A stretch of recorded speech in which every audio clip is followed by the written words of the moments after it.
Ecclesiastes, chapter 1. The words of the teacher, son of David, king in Jerusalem. Meaningless, meaningless, says the teacher, utterly meaningless. Everything is meaningless. What does man gain from all his labor at which he toils under the sun? Generations come and generations go, but the earth remains forever. The sun rises and the sun sets, and hurries back to where it rises. The wind blows to the south and turns to the north. Round and round it goes, ever returning on its course.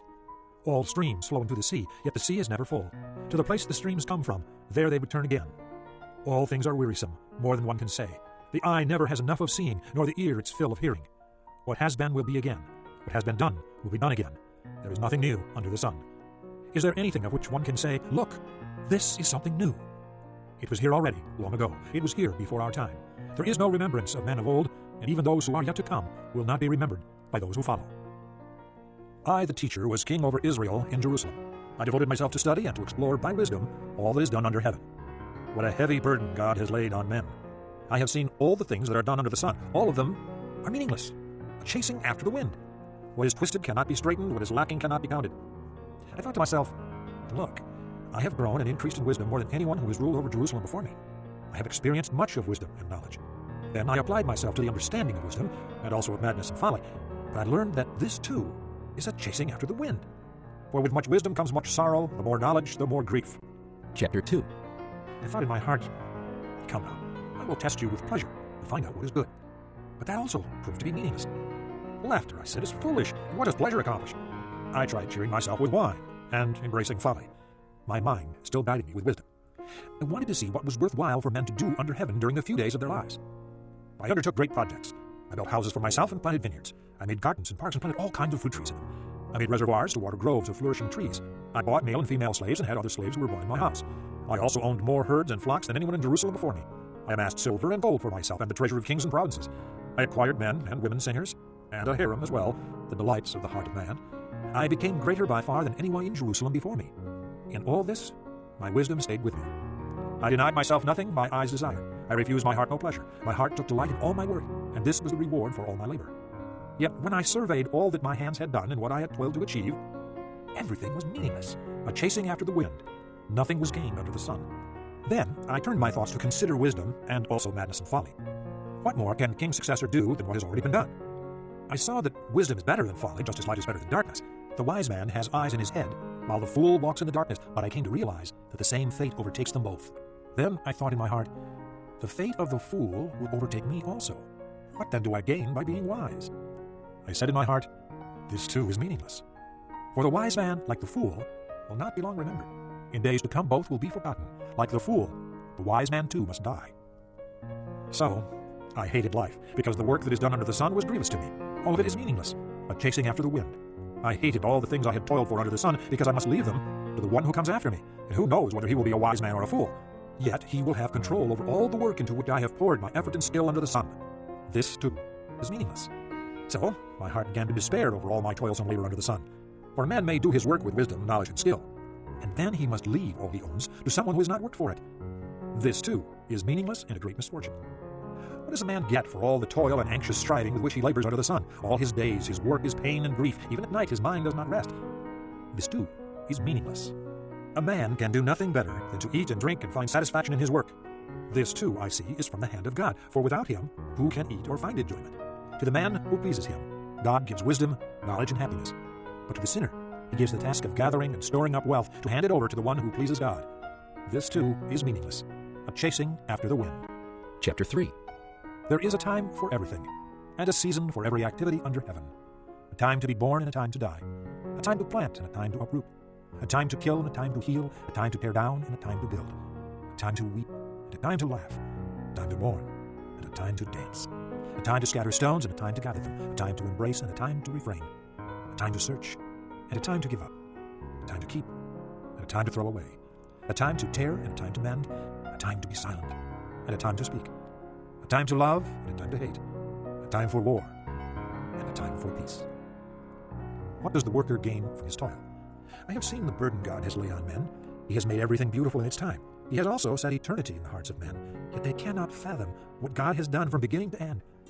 I know that there is nothing better for men than to be happy and do good while they live. That everyone may eat and drink and find satisfaction in all his toil, this is the gift of God. I know that everything God does will endure forever, Nothing can be added to it, and nothing taken from it. God does it so that men will revere him. Whatever is has already been, and what will be has been before, and God will call the past to account. And I saw something else under the sun. In the place of judgment, wickedness was there. In the place of justice, wickedness was there. I thought in my heart, God will bring to judgment both the righteous and the wicked, for there will be a time for every activity, a time for every deed. I also thought, as for men, God tests them so that they may see that they are like the animals. Man's fate is like that of the animals. The same fate awaits them both. As one dies, so dies the other. All have the same breath. Man has no advantage over the animal. Everything is meaningless. All go to the same place. All come from dust, and to dust all return. Who knows if the spirit of man rises upward, and if the spirit of the animal goes down into the earth? So, I saw that there is nothing better for a man than to enjoy his work, because that is his lot. For who can bring him to see what will happen after him? Chapter 4. Again, I looked, and saw all the oppression that was taking place under the sun. I saw the tears of the oppressed, and they have no comforter. Power is on the side of their oppressors, and they have no comforter. And I declared that the dead, who had already died, are happier than the living, who are still alive. But better than both is he who has not yet been, who has not seen the evil that is done under the sun. And I saw that all labor and all achievement spring from man's envy of his neighbor. This too is meaningless, chasing after the wind. The fool folds his hands and ruins himself. Better one handful with tranquility than two handfuls with toil and chasing after the wind.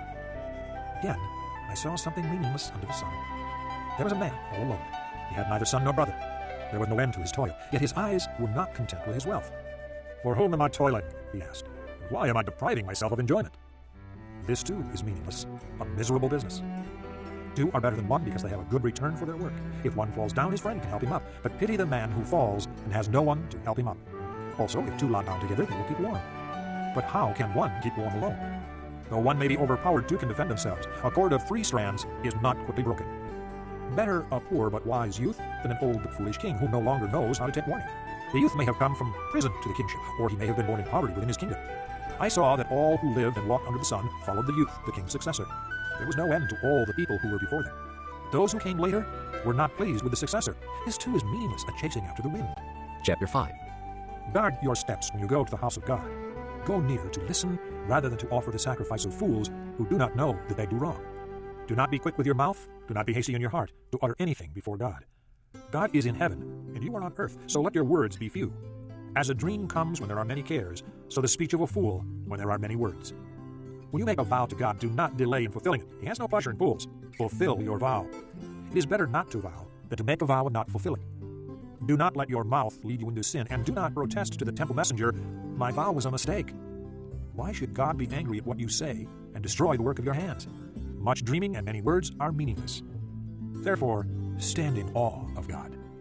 If you see the poor oppressed in a district and justice and rights denied, do not be surprised at such things, for one official is eyed by a higher one, and over them both are others higher still. The increase from the land is taken by all. The king himself profits from the fields. Whoever loves money never has money enough. Whoever loves wealth is never satisfied with his income. This too is meaningless. As goods increase, so do those who consume them. And what benefit are they to the owner except to feast his eyes on? The sleep of a laborer is sweet, whether he eats little or much, but the abundance of a rich man permits him no sleep. I have seen a grievous evil under the sun, wealth hoarded to the harm of its owner, or wealth lost through some misfortune, so that when he has a son there is nothing left for him. Naked a man comes from his mother's womb, and as he comes, so he departs. He takes nothing from his labor that he can carry in his hand. This too is a grievous evil. As a man comes, so he departs, and what does he gain, since he toils for the wind? All his days he eats in darkness with great frustration, affliction, and anger. Then I realized that it is good and proper for a man to eat and drink and to find satisfaction in his toilsome labor under the sun during the few days of life God has given him, for this is his lot. Moreover, when God gives any man wealth and possessions and enables him to enjoy them, to accept his lot and be happy in his work, this is a gift of God. He seldom reflects on the days of his life because God keeps him occupied with gladness of heart. Chapter 6. I have seen another evil under the sun, and it weighs heavily on men. God gives a man wealth, possessions, and honor, so that he lacks nothing his heart desires, but God does not enable him to enjoy them, and a stranger enjoys them instead. This is meaningless, a grievous evil. A man may have 100 children and live many years, yet no matter how long he lives, if he cannot enjoy his prosperity and does not receive proper burial, I say that a stillborn child is better off than he. It comes without meaning, it departs in darkness, and in darkness its name is shrouded. Though it never saw the sun or knew anything, it has more rest than does that man, even if he lives 1,000 years twice over, but fails to enjoy his prosperity. Do not all go to the same place? All man's efforts are for his mouth, yet his appetite is never satisfied. What advantage has a wise man over a fool? What does a poor man gain by knowing how to conduct himself before others? Better what the eye sees than the roving of the appetite. This too is meaningless, a chasing after the wind. Whatever exists has already been named, and what man is has been known. No man can contend with one who is stronger than he. The more the words, the less the meaning, and how does that profit anyone? For who knows what is good for a man in life during the few and meaningless days he passes through like a shadow? Who can tell him what will happen under the sun after he is gone? Chapter 7. A good name is better than fine perfume, and the day of death better than the day of birth. It is better to go to a house of mourning than to go to a house of feasting, for death is the destiny of every man. The living should take this to heart. Sorrow is better than laughter, because a sad face is good for the heart. The heart of the wise is in the house of mourning, but the heart of fools is in the house of pleasure. It is better to heed a wise man's rebuke than to listen to the song of fools. Like the crackling of thorns under the pot, so is the laughter of fools. This too is meaningless. Extortion turns a wise man into a fool, and a bribe corrupts the heart. The end of a matter is better than its beginning, and patience is better than pride. Do not be quickly provoked in your spirit, for anger resides in the lap of fools. Do not say, "Why were the old days better than these?" For it is not wise to ask such questions. Wisdom, like an inheritance, is a good thing, and benefits those who see the sun. Wisdom is a shelter, as money is a shelter. But the advantage of knowledge is this, that wisdom preserves the life of its possessor. Consider what God has done. Who can straighten what he has made crooked? When times are good, be happy. But when times are bad, consider. God has made the one as well as the other. Therefore, a man cannot discover anything about his future. In this meaningless life of mine, I have seen both of these, a righteous man perishing in his righteousness, and a wicked man living long in his wickedness. Do not be over-righteous, neither be over-wise. Why destroy yourself? Do not be over-wicked, and do not be a fool. Why die before your time? It is good to grasp the one and not let go of the other. The man who fears God will avoid all extremes. Wisdom makes one wise man more powerful than 10 rulers in a city. There is not a righteous man on earth who does what is right and never sins. Do not pay attention to every word people say, or you may hear your servant cursing you, for you know in your heart that many times you yourself have cursed others. All this I tested by wisdom, and I said, I am determined to be wise. But this was beyond me. Whatever wisdom may be, it is far off and most profound. Who can discover it? So I turned my mind to understand, to investigate and to search out wisdom and the scheme of things, and to understand the stupidity of wickedness and the madness of folly. I find more bitter than death the woman who is a snare, whose heart is a trap, and whose hands are chains. The man who pleases God will escape her, but the sinner she will ensnare. Look, says the teacher, this is what I have discovered. Adding one thing to another to discover the scheme of things, while I was still searching but not finding, I found one upright man among 1,000, but not one upright woman among them all. This only have I found, God made mankind upright, but men have gone in search of many schemes. Chapter 8. Who is like the wise man, who knows the explanation of things? Wisdom brightens a man's face and changes its hard appearance. Obey the king's command, I say, because you took an oath before God. Do not be in a hurry to leave the king's presence. Do not stand up for a bad cause, for he will do whatever he pleases. Since the king's word is supreme, who can say to him, "What are you doing?" Whoever obeys his command will come to no harm, and the wise heart will know the proper time and procedure. For there is a proper time and procedure for every matter, though a man's misery weighs heavily upon him. Since no man knows the future, who can tell him what is to come? No man has power over the wind to contain it, so no one has power over the day of his death. As no one is discharged in time of war, so wickedness will not release those who practice it. All this I saw as I applied my mind to everything done under the sun. There is a time when a man lords it over others to his own hurt. Then, too, I saw the wicked buried, those who used to come and go from the holy place and receive praise in the city where they did this. This, too, is meaningless. When a sentence for a crime is not quickly carried out, the hearts of the people are filled with schemes to do wrong. Although a wicked man commits 100 crimes and still lives a long time, I know that it will go better with God-fearing men who are reverent before God. Yet because the wicked do not fear God, it will not go well with them, and their days will not lengthen like a shadow. There is something else meaningless that occurs on earth. Righteous men who get what the wicked deserve, and wicked men who get what the righteous deserve. This, too, I say, is meaningless.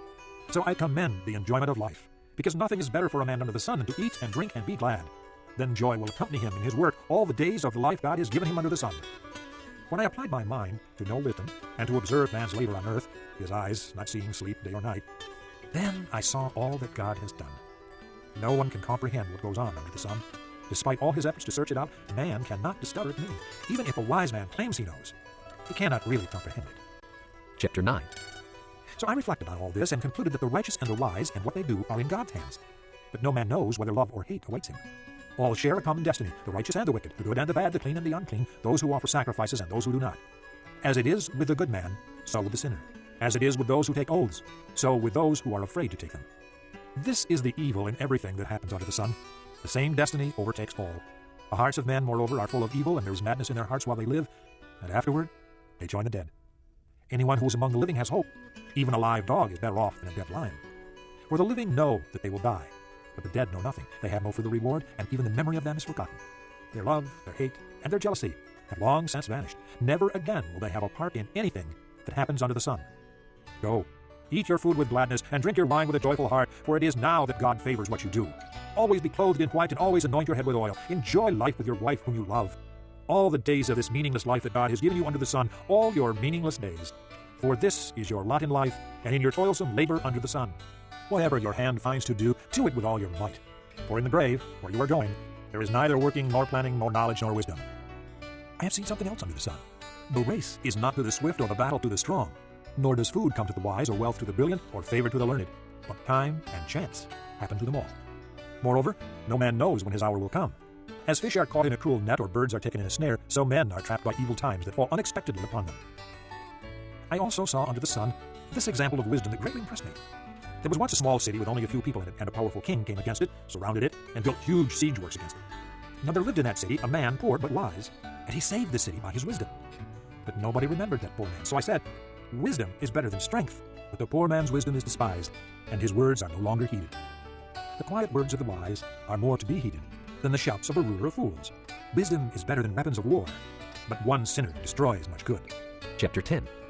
As dead flies give perfume a bad smell, so little folly outweighs wisdom and honor. The heart of the wise inclines to the right, but the heart of the fool to the left. Even as he walks along the road, the fool lacks sense and shows everyone how stupid he is. If a ruler's anger rises against you, do not leave your post. Calmness can lay great errors to rest. There is an evil I have seen under the sun, the sort of error that arises from a ruler. Fools are put in many high positions while the rich occupy the low ones. I have seen slaves on horseback while princes go on foot like slaves. Whoever digs a pit may fall into it. Whoever breaks through a wall may be bitten by a snake. Whoever quarries stones may be injured by them. Whoever splits logs may be endangered by them. If the axe is dull and its edge unsharpened, more strength is needed, but skill will bring success. If a snake bites before it is charmed, there is no profit for the charmer. Words from a wise man's mouth are gracious, but a fool is consumed by his own lips. At the beginning his words are folly, at the end they are wicked madness, and the fool multiplies words. No one knows what is coming. Who can tell him what will happen after it? A fool's work wearies him. He does not know the way to town. Woe to you, O land, whose king was a servant and whose princes feast in the morning. Blessed are you, O land, whose king is of noble birth and whose princes eat at a proper time, for strength and not for drunkenness. If a man is lazy, the rafters sag. If his hands are idle, the house leaks. A feast is made for laughter, and wine makes life merry, but money is the answer for everything. Do not revile the king even in your thoughts, or curse the rich in your bedroom, because a bird of the air may carry your words, and a bird on the wing may report what you say. Chapter 11. Cast your bread upon the waters, for after many days you will find it again. Give portions to 7, yes, to 8, for you do not know what disaster may come upon the land. If clouds are full of water, they pour rain upon the earth. Whether a tree falls to the south or to the north, in the place where it falls, there will it lie. Whoever watches the wind will not plant. Whoever looks at the clouds will not reap.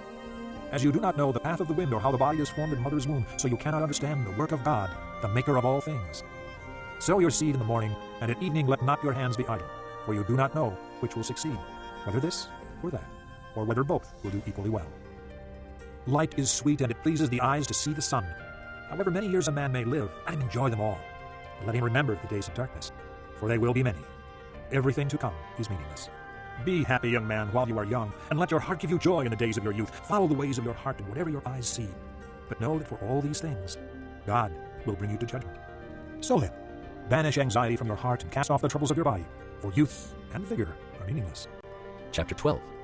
Remember your Creator in the days of your youth, before the days of trouble come, and the years approach when you will say, I find no pleasure in them. Before the sun and the light, the moon and the stars grow dark, and the clouds return after the rain. When the keepers of the house tremble, and the strong men stoop, when the grinders cease because they are few, and those looking through the windows grow dim, when the doors to the street are closed, and the sound of grinding fades, when men rise up at the sound of birds, but all their songs grow faint, when men are afraid of heights and of dangers in the streets, and the almond tree blossoms, and the grasshopper drags himself along, and desire no longer is stirred. Then man goes to his eternal home, and mourners go about the streets. Remember him before the silver cord is severed, or the golden bowl is broken, before the pitcher is shattered at the spring, or the wheel broken at the well, and the dust returns to the ground it came from, and the spirit returns to God who gave it. Meaningless, meaningless, says the teacher. Everything is meaningless. Not only was the teacher wise, but also he imparted knowledge to the people. He pondered and searched out and set in order many proverbs. The teacher searched to find just the right words, and what he wrote was upright and true. The words of the wise are like goads, their collected sayings like firmly embedded nails. given by one shepherd. Be warned, my son, of anything in addition to them. Of making many books there is no end, and much study wearies the body. Now all has been heard. Here is the conclusion of the matter. Fear God and keep his commandments, for this is the whole duty of man. For God will bring every deed into judgment, including every hidden thing, whether it is good or evil. Song of Songs, Chapter 1. Solomon's Song of Songs. Let him kiss me with the kisses of his mouth, for your love is more delightful than wine. Pleasing is the fragrance of your perfumes. Your name is like perfume poured out. No wonder the maidens love you. Take me away with you. Let us hurry. Let the king bring me into his chambers. We rejoice and delight in you. We will praise your love more than wine. How right they are to adore you. Dark am I, yet lovely, O daughters of Jerusalem, dark like the tents of Kedar, like the tent curtains of Solomon.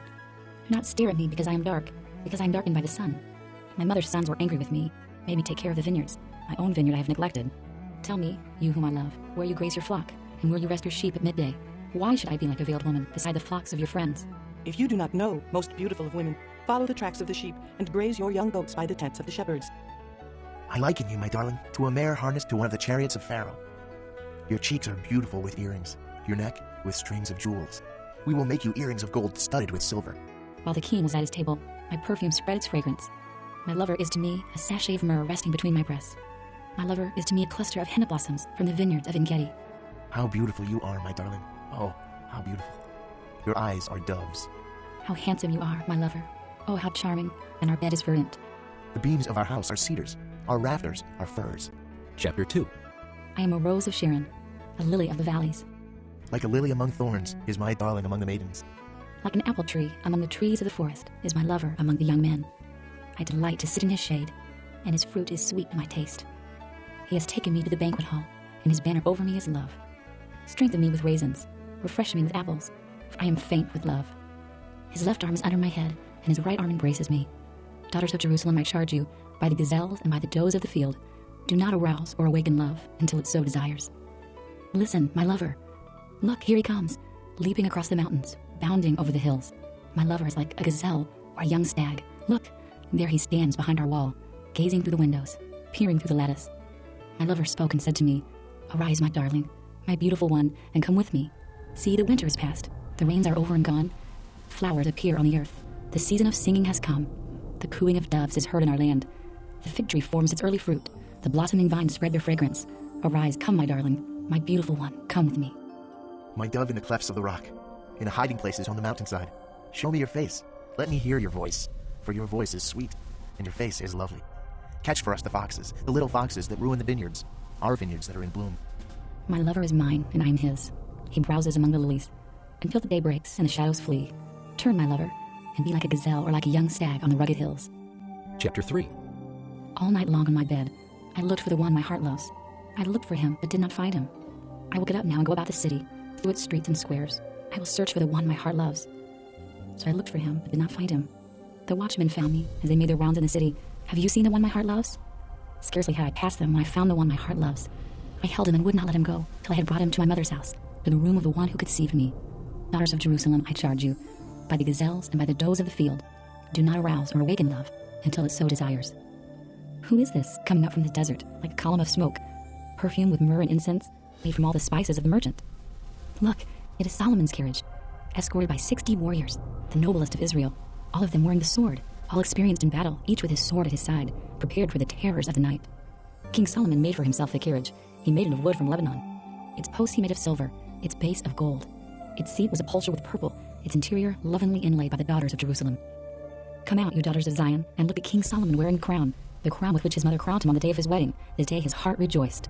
Chapter 4. How beautiful you are, my darling. Oh, how beautiful. Your eyes behind your veil are doves. Your hair is like a flock of goats descending from Mount Gilead. Your teeth are like a flock of sheep just shorn, coming up from the washing. Each has its twin. Not one of them is alone. Your lips are like a scarlet ribbon. Your mouth is lovely. Your temples behind your veil are like the halves of a pomegranate. Your neck is like the Tower of David, built with elegance. On it hang 1,000 shields, all of them shields of warriors. Your 2 breasts are like 2 fawns, like twin fawns of a gazelle that browse among the lilies. Until the day breaks and the shadows flee, I will go to the mountain of myrrh and to the hill of incense. All beautiful you are, my darling. There is no flaw in you. Come with me from Lebanon, my bride. Come with me from Lebanon. Descend from the crest of Amana, from the top of Senir, the summit of Hermon, from the lion's dens and the mountain haunts of the leopards. You have stolen my heart, my sister, my bride. You have stolen my heart with one glance of your eyes, with one jewel of your necklace.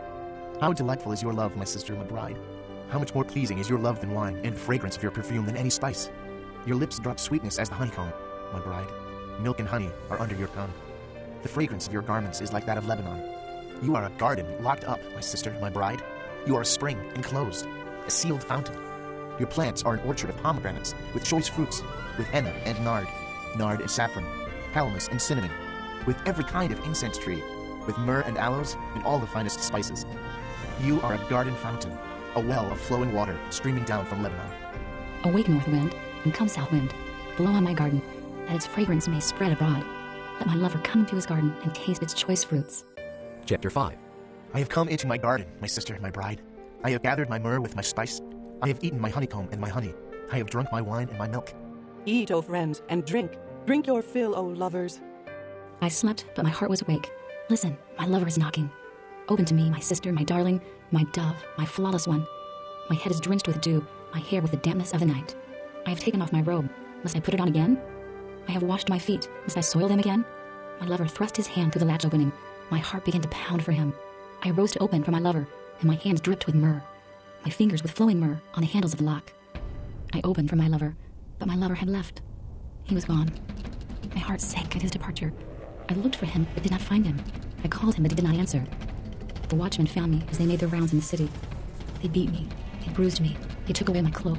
Those watchmen of the walls. O daughters of Jerusalem, I charge you. If you find my lover, what will you tell him? Tell him I am faint with love. How is your beloved better than others, most beautiful of women? How is your beloved better than others that you charge us so? My lover is radiant and ruddy, outstanding among 10,000. His head is pure as gold. His hair is wavy and black as a raven. His eyes are like doves by the water streams, washed in milk, mounted like jewels. His cheeks are like beds of spice yielding perfume. His lips are like lilies dripping with myrrh. His arms are rods of gold set with chrysolite. His body is like polished ivory decorated with sapphires. His legs are pillars of marble set on bases of pure gold. His appearance is like Lebanon, choice as its cedars. His mouth is sweetness itself. He is altogether lovely. This is my lover, this my friend, O daughters of Jerusalem. Chapter 6. Where has your lover gone, most beautiful of women? Which way did your lover turn, that we may look for him with you? My lover has gone down to his garden, to the beds of spices, to browse in the gardens and to gather lilies. I am my lover's, and my lover is mine. He browses among the lilies. You are beautiful, my darling, as Tirzah, lovely as Jerusalem, majestic as troops with banners. Turn your eyes from me. They overwhelm me. Your hair is like a flock of goats descending from Gilead. Your teeth are like a flock of sheep coming up from the washing. Each has its twin. Not one of them is alone. Your temples behind your veil are like the halves of a pomegranate. 60 queens there may be, and 80 concubines, and virgins beyond number. But my dove, my perfect one, is unique. The only daughter of her mother, the favorite of the one who bore her. The maiden saw her and called her blessed. The queens and concubines praised her. Who is this that appears like the dawn, fair as the moon, bright as the sun, majestic as the stars in procession? I went down to the grove of nut trees to look at the new growth in the valley, to see if the vines had budded or the pomegranates were in bloom. Before I realized it, my desire sent me among the royal chariots of my people. Come back, O Shulamite. Come back that we may gaze on you. Why would you gaze on the Shulamite as on the dent of Mahanaim? Chapter 7. How beautiful your sandaled feet, O prince's daughter. Your graceful legs are like jewels, the work of a craftsman's hands. Your navel is a rounded goblet that never lacks blended wine. Your waist is a mound of wheat encircled by lilies. Your breasts are like two fawns, twins of a gazelle. Your neck is like an ivory tower. Your eyes are the pools of Heshbon by the gate of Bath Rabbim. Your nose is like the tower of Lebanon looking toward Damascus. Your head crowns you like Mount Carmel. Your hair is like royal tapestry. The king is held captive by its tresses. How beautiful you are, and how pleasing, O love, with your delights. Your stature is like that of the palm, and your breasts like clusters of fruit. I said, I will climb the palm tree. I will take hold of its fruit. May your breasts be like the clusters of the vine, the fragrance of your breath like apples, and your mouth like the best wine. May the wine go straight to my lover, flowing gently over lips and teeth. I belong to my lover, and his desire is for me. Come, my lover, let us go to the countryside. Let us spend the night in the villages. Let us go early to the vineyards to see if the vines have budded, if the blossoms have opened, and if the pomegranates are in bloom. There I will give you my love. The mandrakes send out their fragrance, and at our door is every delicacy both new and old, that I have stored up for you, my lover. Chapter 8. If only you were to me like a brother, who was nursed at my mother's breast. Then if I found you outside, I would kiss you and no one would despise me. I would lead you and bring you to my mother's house, she who has taught me. I would give you spiced wine to drink, the nectar of my pomegranates. His left arm is under my head, and his right arm embraces me. Daughters of Jerusalem, I charge you, do not arouse or awaken love until it so desires. Who is this coming up from the desert, leaning on her lover? Under the apple tree I roused you. There your mother conceived you. There she was in labor, gave you birth. Place me like a seal over your heart, like a seal on your arm. For love is as strong as death, its jealousy unyielding as the grave. It burns like blazing fire, like a mighty flame. Many waters cannot quench love. Rivers cannot wash it away. If one were to give all the wealth of his house for love, he would be utterly scorned. We have a young sister, and her breasts are not yet grown. What shall we do for our sister, for the day she is spoken for? If she is a wall, we will build towers of silver on her. If she is a door, we will enclose her with panels of cedar. I am a wall, and my breasts are like towers. Thus I have become in his eyes like one bringing contentment. Solomon had a vineyard in Baal-Haman. He let out his vineyard to tenants. Each was to bring for its fruit 1,000 shekels of silver, but my own vineyard is mine to give. The 1,000 shekels are for you, O Solomon, and 200 are for those who tend its fruit. You who dwell in the gardens with friends in attendance, let me hear your voice.